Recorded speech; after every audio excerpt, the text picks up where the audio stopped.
soy el maestro, yo soy el pastor.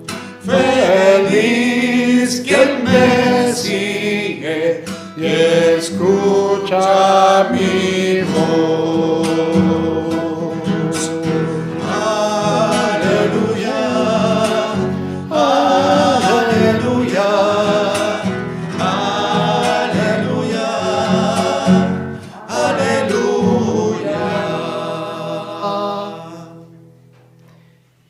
El Señor esté con ustedes. Anuncio del Evangelio de nuestro Señor Jesucristo según San Mateo. Gloria a ti, Señor. En aquel tiempo Jesús dijo a sus apóstoles: el discípulo no es más que el maestro, ni el criado más que su señor. Le basta al discípulo ser como su maestro y al criado ser como su señor. Si al señor de la casa lo han llamado Satanás, ¿qué no dirán de sus servidores? No teman a los hombres. No hay nada oculto que no llegue a descubrirse. No hay nada secreto que no llegue a saberse. Lo que les digo de noche, repítanlo en pleno día.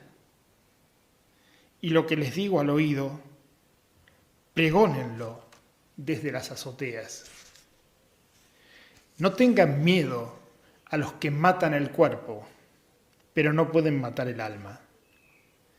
Teman más bien a quien puede arrojar al lugar de castigo el alma y el cuerpo. ¿No es verdad que se venden 2 pajarillos por una moneda? Sin embargo, ni uno solo de ellos cae por tierra si no lo permite el Padre. En cuanto a ustedes, hasta los cabellos de su cabeza están contados. Por lo tanto, no tengan miedo, porque ustedes valen mucho más que todos los pájaros del mundo. A quien me reconozca delante de los hombres, yo también lo reconoceré ante mi Padre que está en los cielos. Pero al que me niegue delante de los hombres, yo también lo negaré ante mi Padre que está en los cielos. Palabra del Señor. Gloria a ti, Señor Jesús. Sentados. Una breve reflexión en esta tarde.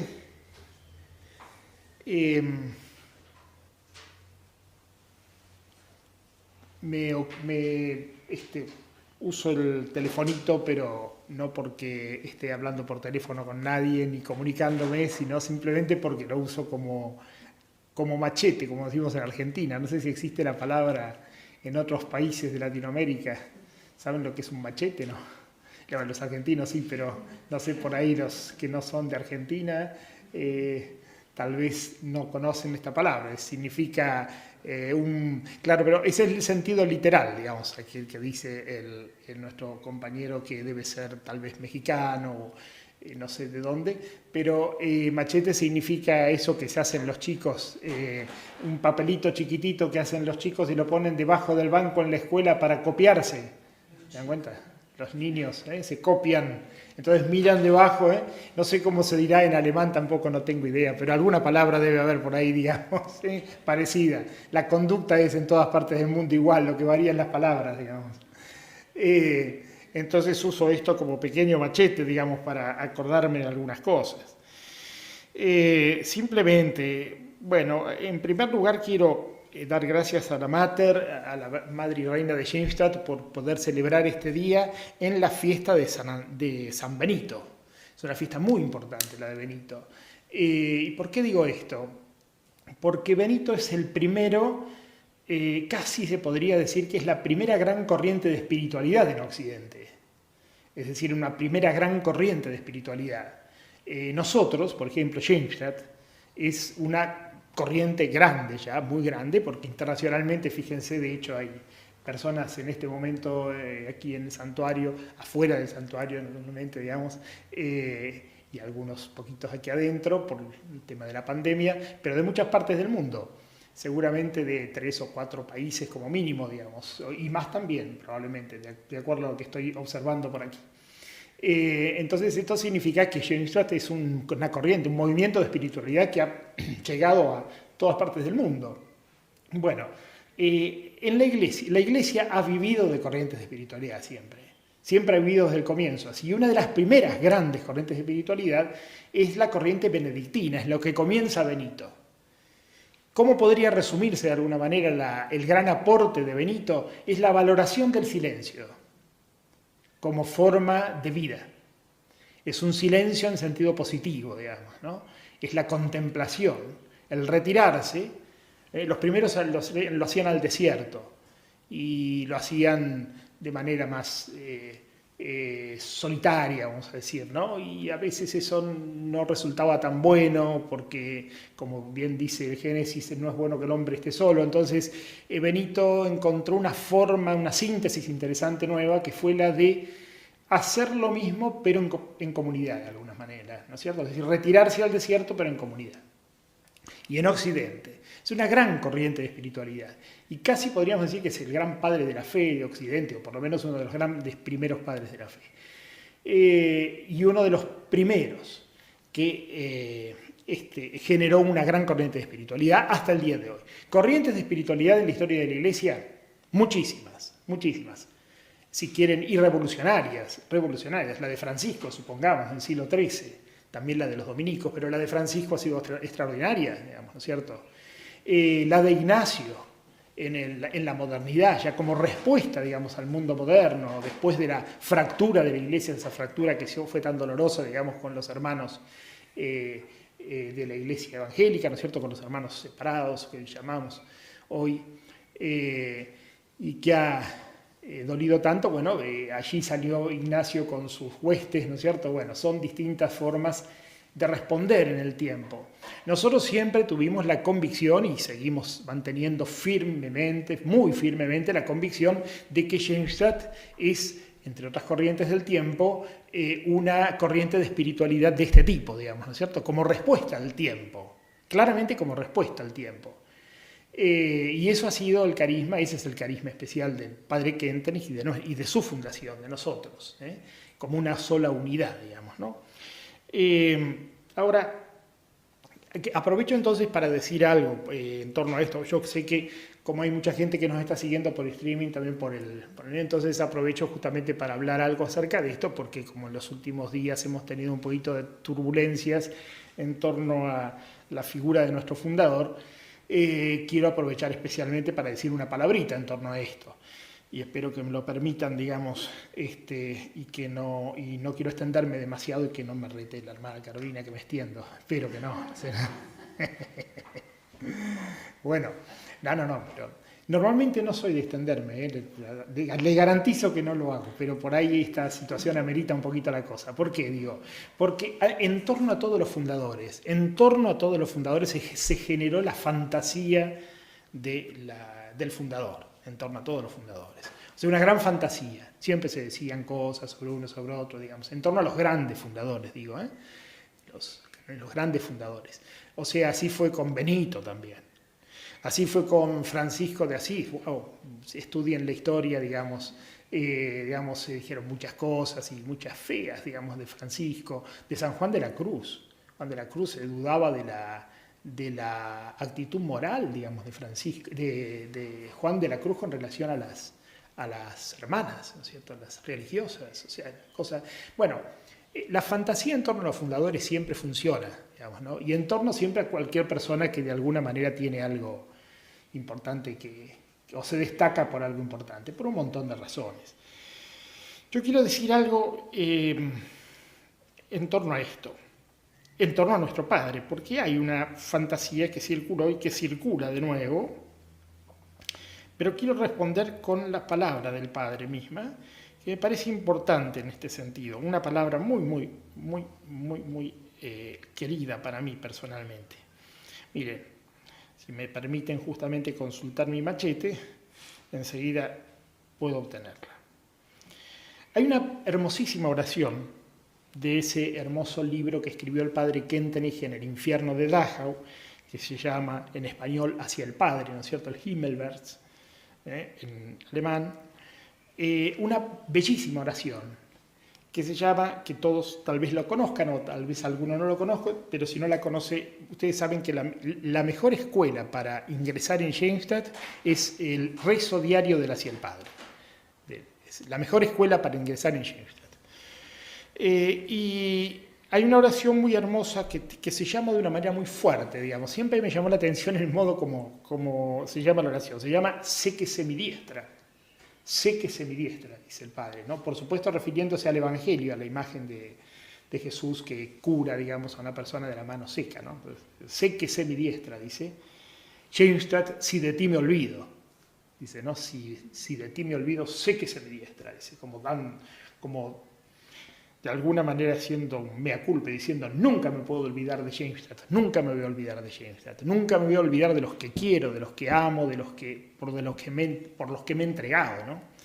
Y en el entorno de esa hermosísima oración, dice una cosa, dice así, dice, haciendo una alabanza de todo lo que es la familia y su fidelidad, léanla toda entera después la oración, pero yo cito un pedacito chiquitito, dice, lo que hacia afuera no pueda aumentar la honra de mis hermanos, lo que hacia afuera no pueda aumentar la honra de mis hermanos, siempre me guardaré de publicarlo.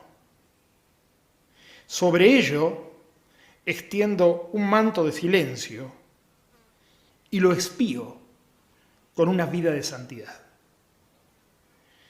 Lo que hacia afuera no aumente la honra de mis hermanos, lo que hacia afuera, digamos, hable mal de mis hermanos, digamos, sus malas actitudes, las más miserables, si quieren también, ¿no? Siempre me guardaré de publicarlas. Sobre ello extiendo un manto de silencio y lo expío con una vida de santidad. Fíjense cuál es la actitud del padre Kentenich frente a las miserias pequeñas o grandes de sus hermanos. Lo está diciendo en el campo de concentración. Esto, digamos, él ha vivido muchas miserias en Dachau, digamos. Le tocó vivir cosas espantosas. Pues no es el momento de conversarlas ahora. Pero lo que hable mal de mis hermanos, lo expío con una vida de santidad y me guardaré siempre de publicarlo. Es interesante. ¿A quién responde este silencio y este manto? Extiendo un manto de silencio. La expresión manto de silencio es particularmente bonita, digamos, ¿no? Extiendo un manto de silencio. Es un manto de piedad, también podríamos decir, ¿no es cierto? Frente al pecado de mi hermano. Y me guardo de publicarlo y expío con capital de gracia, podríamos decir nosotros los schoenstattianos. Esto se enraiza profundamente en la espiritualidad de Benito, de San Benito. ¿Qué hace Benito? Expía el pecado en general con una vida de silencio y de oración. Se enraiza profundamente en la espiritualidad de San Benito. Por eso el padre Kentenich frecuentemente y en particular en algunos lugares habla acerca de alguna manera recoger las tradiciones del pasado en una nueva forma, ¿no? Que es la espiritualidad de Schoenstatt. Recoger las tradiciones del pasado. Yo creo que esto es el silencio de expiación que es propio de la espiritualidad benedictina y de la espiritualidad monástica en general. Es un silencio de expiación. Es un silencio digno, es un silencio virtuoso, sin ninguna duda. Y yo quiero decir una palabrita sobre esto.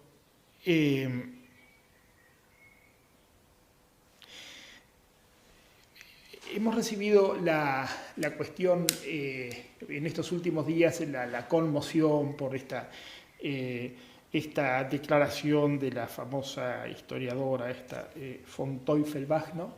Que hace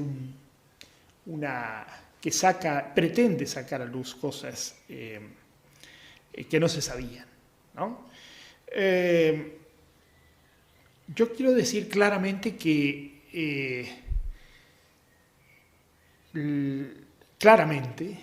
que nuestra comunidad de Schenstatt, toda, que ante una situación así es absolutamente unida en la convicción total de la santidad de nuestro fundador y de la integridad moral de nuestro fundador, es profundamente solidaria. Toda la comunidad de Schenstatt es profundamente solidaria con la comunidad particularmente más afectada en este tema, que son las Hermanas de María, a las que queremos mucho.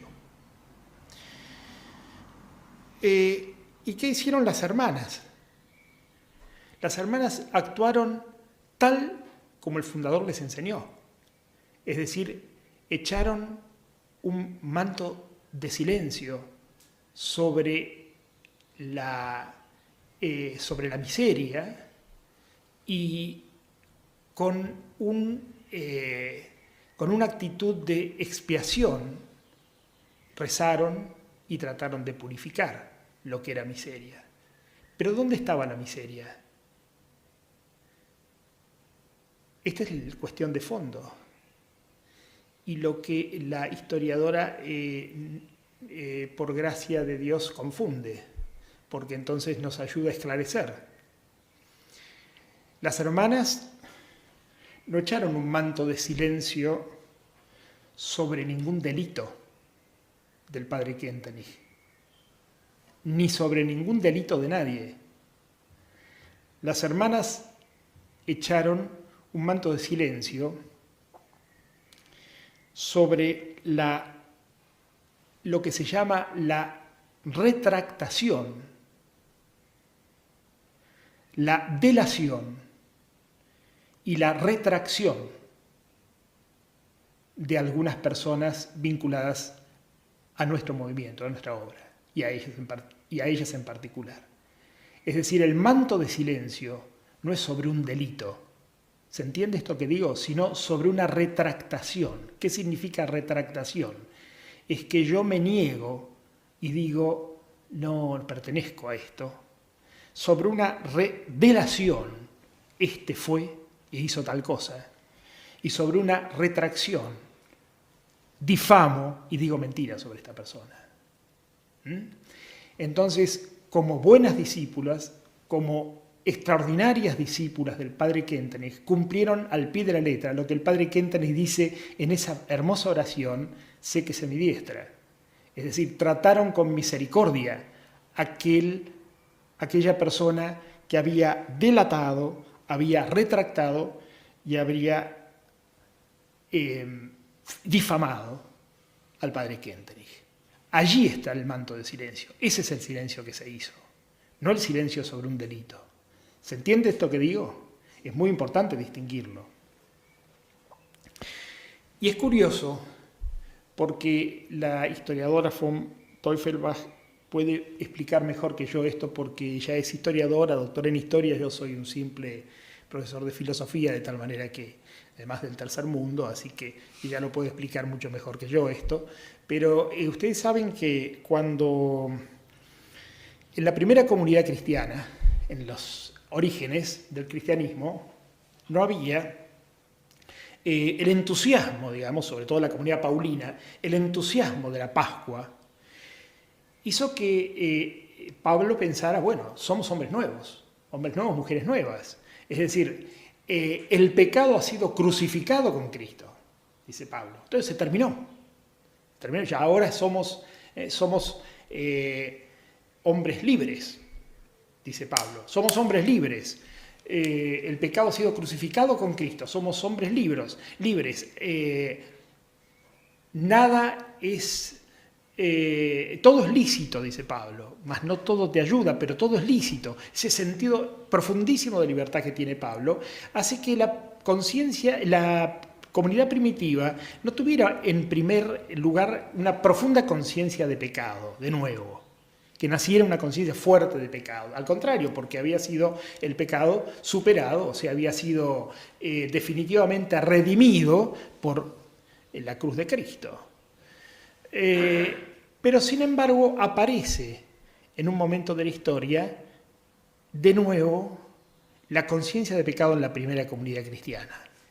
¿Cuál es la primera aparición fuerte de la conciencia de pecado? No tanto en el modo de llevarse de la comunidad. Pablo denuncia a veces a los corintios, por ejemplo, les dice, bueno, sepan compartir, no lleven, porque compartían, además de hacer la fracción del pan, compartían la mesa. Entonces decía, no lleven unos un poquito y otros mucho y come cada uno lo suyo, sino que compartan todo. Había en este sentido fallas en la vida comunitaria. Pero la gran irrupción del pecado en la comunidad antigua, la gran irrupción del pecado, ¿saben cuál fue? La retractación y la delación. Esta fue. Es decir, ¿cuándo pasó esto? Cuando las comunidades comenzaron a ser perseguidas. Entonces, cuando las comunidades cristianas primeras comenzaron a ser perseguidas, lo que pasó es que teníamos una comunidad de 50 personas en un lugar como si fuera, supongamos, Corinto, la comunidad de Corinto, 50, pongámosle 100 personas, porque eran pequeñas comunidades que se reunían en una casa. Incluso habían ampliado la casa para poder reunirse allí y celebrar la fracción del pan. Comienza una persecución. Esa persecución normalmente era regional. Las grandes persecuciones fueron regionales y frecuentes. No todas las persecuciones eran generales en el imperio. Comenzaba una persecución regional en Corinto, porque el prefecto había dicho a los cristianos, entonces hay que perseguirlos.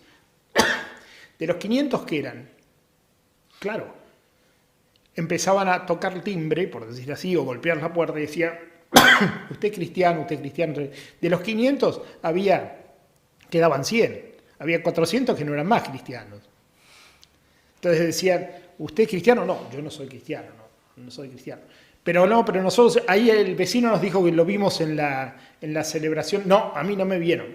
¿A usted lo vieron? No, a mí no me vieron.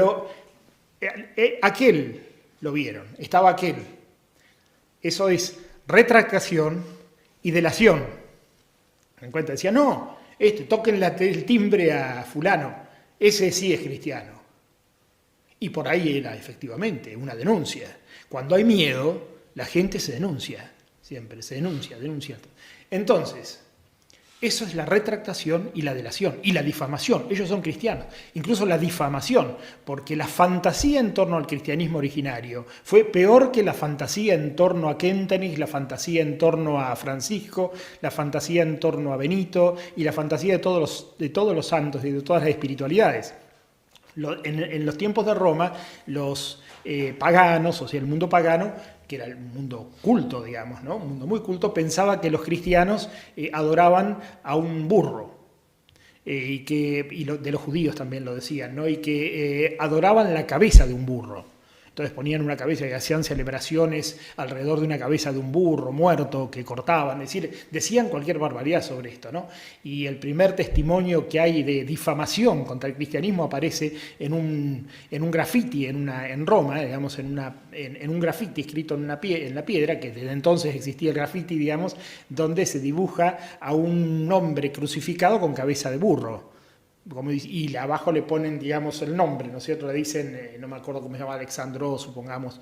Alexandros está adorando a su Dios porque se burlaban de él que era cristiano, ¿no? Entonces, siempre se dijeron así fantasías, ¿no? Entonces, el primer pecado, tal como aparece, digamos, en el cristianismo antiguo, es la delación, la difamación y la retractación. Ese es el primer pecado. Es muy curioso que esto se repita en la historia, no siempre, desde el cristianismo primitivo. ¿Cierto? Ese fue el pecado. Y lo que hizo que la Iglesia tuviera que pensar, porque después se acababa persecución. Cuando acababa la persecución, venían los 100 que habían dicho yo soy cristiano, había varios que habían metido en el presos y estaban en la cárcel, y entonces aparecían los 300 que habían dicho no, yo no soy. Y cuando aparecían en la comunidad, digamos, a la fracción del pan, entonces la gente se enojaba, entonces decía, momentito, no, usted no pasa. Pero ¿cómo que no pasa? No, si usted dijo que no era. Y entonces allí viene la discusión de qué hacemos con los que se retractaron y entonces se echó un manto de misericordia y se pensó en un camino de conversión de esa gente. Y ahí nace en aquel momento lo que llamaban los penitentes, la escuela de penitentes, y finalmente nace el sacramento de la confesión. La confesión nace allí, o sea, los cristianos, adelante de la comunidad, se ponían, adelante de toda la comunidad, y decían, a veces se hacía un rito público, a veces más, pero adelante del obispo, siempre delante de la comunidad, decían, bueno, yo me acuso de haber retractado y haber, digamos, delatado a fulano y a mengano. Y muchas veces se buscaba la intercesión de los que estaban presos, como eran parientes. Entonces decían, alguno que estaba preso, que había sido preso por ser cristiano, decía desde la cárcel, mandaba avisarle a los otros y le decía, por favor, por los méritos que yo estoy padeciendo acá adentro, déjenlo entrar de vuelta a fulano. Dicen, que es tío mío, que es abuelo, que es yo, y no tuvo la valentía, o bueno, si tuvo miedo, que es tan humano, ¿no? Tener miedo, se retractó, o tuvo, bueno, problemas con el vecino y entonces lo acusó, porque era cristiano. Bueno, en definitiva, humanos, demasiado humanos. Esto es lo que dice Nietzsche, no de los hombres. Humanos, demasiado humanos. Simplemente creo que con lo que he dicho aclaro, ojalá Dios quiera, entre otras tantas aclaraciones brillantes, digamos, que se han dicho a lo largo de estos días y que son necesarias. En particular me gustó mucho escuché, para los de habla hispana en particular, escuché a la hermana Elizabeth Parodi y me gustó mucho la reflexión que hizo, en particular una cosa que dijo, ¿no? Péguenle palos a Padre Kentenich que es de piedra. Dijo, no hay problema, es de piedra. No hay problema, no hay temor, digamos. No partamos de una hipótesis equivocada con Kentenich. La hipótesis equivocada es querer partir de un patrón común de fundadores que por lo general cometen abuso. Esto es una hipótesis equivocada. Esto sí se ha dado claramente en el siglo XX en fundadores que tristemente han avergonzado a nuestra Iglesia, como el fundador de los Legionarios de Cristo o como el famoso caso Caradima en Chile, digamos. Con todas las letras así. Pero no péguenle palos a Kentenich que es de piedra, no hay problema, no hay problema. Esto es para la gracia de Dios, como dice Jesús en el Evangelio. Esto no es, es decir, tu amigo ha muerto, le dicen a Jesús, y vos no estuviste, quédense tranquilos. Esto no es de muerte, esto es para la gloria de Dios. Esto mismo yo diría acerca de lo que estamos viviendo en estos días. Bueno, que la Mater nos ayude a pensar y a rumiar en estos días todo esto y pidamos la intercesión de Benito hoy para que nos ayude a ser fecundos en el carisma, porque es la mejor oportunidad de sacar lo más original de nuestra espiritualidad. En otra oportunidad hablamos de lo nuclear de esto, no es el momento, porque si no se nos acaba ya el tiempo. Bueno, que así sea. Que así sea.